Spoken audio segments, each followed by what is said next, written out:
The Master Sword, it's a legendary blade in the Zelda series, and it's seen in multiple games. But what is the story and history behind this blade? Who made it and what happened to it in the end?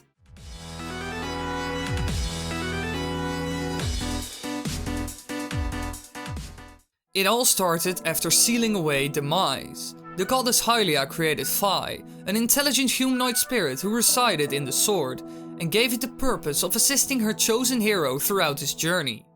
Eventually, in order to open the Gate of Time at the sealed grounds, Impa explains to Link that he must seek out the 3 sacred flames and purify the sword in their heat. Each time Link bathes the goddess sword in one of the flames, the sword is empowered and is physically altered. Although it is in the same incomplete state as in the Wind Waker, it holds a sacred force of tremendous power, considered to be a divine power that was left by the gods of old, and it is also capable of activating the Gate of Time. In the past, Link's sword is then blessed by Zelda to become the true Master Sword. In the form of the true Master Sword, the damage dealt by a sword strike increases threefold, and the skyward strike charges much faster and is colored blue. The sword's appearance also slightly changes, similar to the Wind Waker. The Master Sword is used to defeat Demise, whose consciousness is absorbed into the Master Sword and is sealed away before promising that an incarnation of his hatred would haunt those with the spirit of the hero and the blood of the goddess. Link then relinquishes the sword into a pedestal in the sealed grounds, and thereafter, Phi enters the Master Sword to sleep forever. Many years after the events of Skyward Sword, there was an era of chaos with wars and fighting over the Triforce that was located in the Sacred Realm. To protect the Triforce, the ancient sage Rauru built over the remains of the sealed temple a new Temple of Time, which contained the only entrance to the Sacred Realm, using the Master Sword as a key to accessing the realm. However, the entrance to the Master Sword's chamber is sealed by the Door of Time. When the Master Sword was infused into the Pedestal of Time, it sealed the gateway in hopes of preventing all but the most worthy to reach the Sacred Realm, where the Sacred Triforce lies within the Temple of Light. It is said that only the Hero of Time may enter the secret chambers of the temple and draw the Master Sword. If the Hero of Time withdraws the Master Sword from its pedestal, it will once again open the portal to the Sacred Realm, granting access to the Temple of Light. This eventually happens in The Legend of Zelda: Ocarina of Time. 10 years after the Unification War, in which a young Hero of Time is left orphan in Kokiri Forest, he is sent out on a great quest to help him combat Ganondorf. To retrieve the Master Sword from its pedestal, Link must collect the 3 spiritual stones and play the Song of Time on the Ocarina of Time in front of the Door of Time to open the chamber where it is sealed. Only the one worthy of the title of the Hero of Time can draw the Master Sword.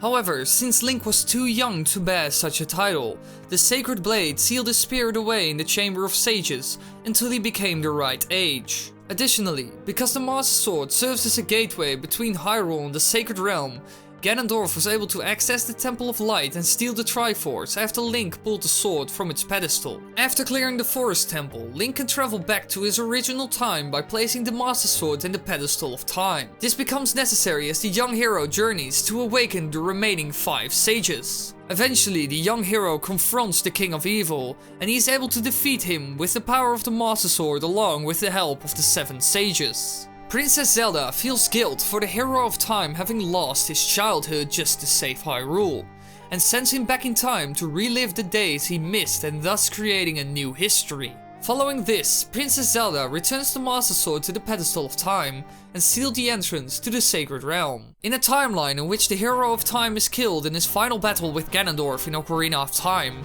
Hyrule eventually goes into a period of decline and starts to diminish over time. The Master Sword in A Link to the Past is the legendary blade that rests in the Lost Woods, in a pedestal with ancient Hylian inscribed on it. The ancient text says the hero with 3 symbols of virtue will wield it on Cataclysm's eve.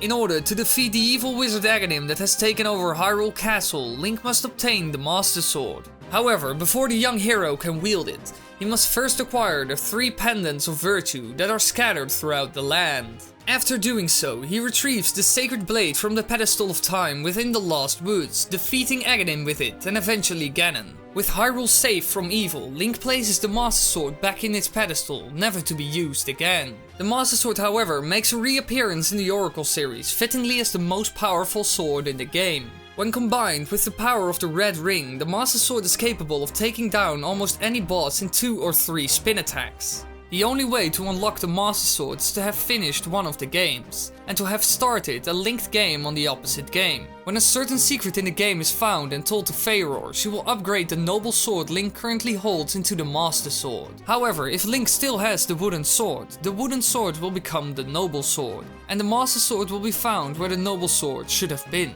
It is unknown what happens to the Master Sword after this, but it does return one last time in the Downfall timeline. The Master Sword in A Link Between Worlds is the same legendary blade from A Link to the Past, which is once again found inside of the Lost Woods, presumably having been left there by the Link from A Link to the Past. Much like A Link to the Past, the Master Sword is obtained by collecting the 3 Pendants of Virtue, which are found throughout Hyrule. The Master Sword is the only thing that has the power to break the barrier surrounding Hyrule Castle, which is necessary for Link to face Yuga atop the castle, and subsequently travel to Lorule for the first time. And so, the story of the Master Sword ends in the Downfall timeline. But there are 2 more timelines. What happened in those 2 other timelines? Well, this video is quite long already.